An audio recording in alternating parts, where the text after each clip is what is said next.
YouTubers out there. What we're going to do is we're going to do a test on how to activate our rear obstacle avoidance sensors. And they're actually, I think they're infrared, not like the sensors in the front of the Evo. So I'm going to show you how to do that so that this way they do work if you're taking photography or taking pictures in a confined area, that the sensors in the rear will be able to at least be active. So I'm going to show you here on the screen what you need to do.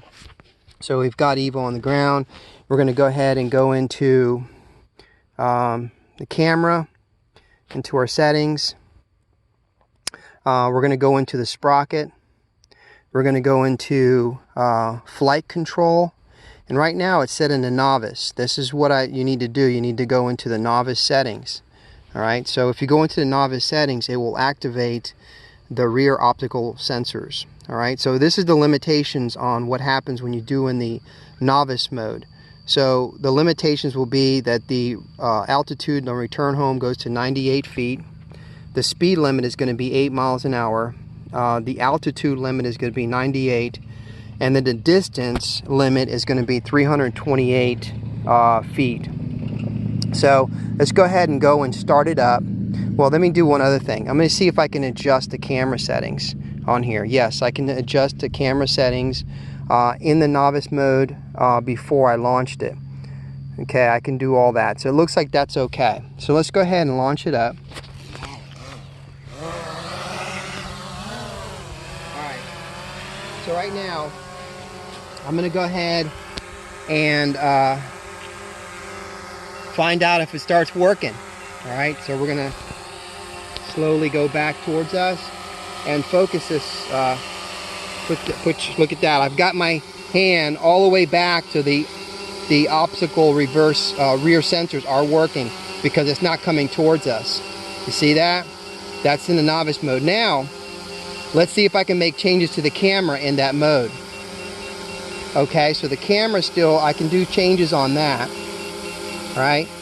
This is where I think you're going to have problems. So if I want to do, let's say, orbit, it won't let me. So what it says on here, it says orbit is not available in the novice mode.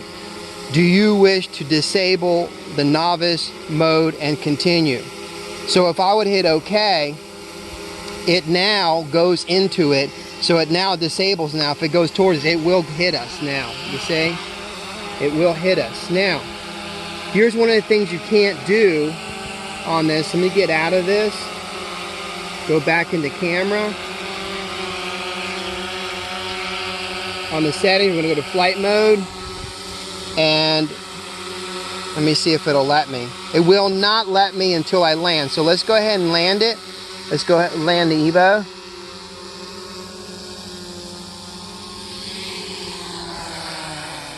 Okay, so we're going to land it. Now it's going to allow me. Here we go, Mason, if you would. It's going to allow me to go back into the controls, and I have to change this to novice mode. There's something that's activated. Let's go back and see what's going on here. Oh, okay, because I still have it in orbit.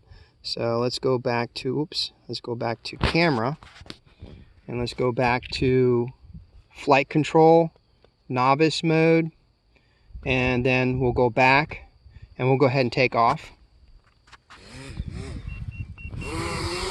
All right, now let's go ahead and try it again. So we're going to back up right now and see what happens. We are in novice mode. Right now, the sensors are picking me up, and we're close to about 7 feet towards us now. And as you notice my hands, okay, I am now just pegged all the way down. Now I see it's coming closer to 6 feet. I think it's because of the wind. So it's not moving. Now, let's go ahead and go into using the flight. So here's the limitations, okay? 8 miles an hour is all you can go with it. Seriously? It's 8 miles an hour, and of course 98 feet is your limit. But the novice mode is excellent for if you're in a confined area where you might be taking pictures in an area where there might be walls, one behind it or something that may be an obstruction to the drone.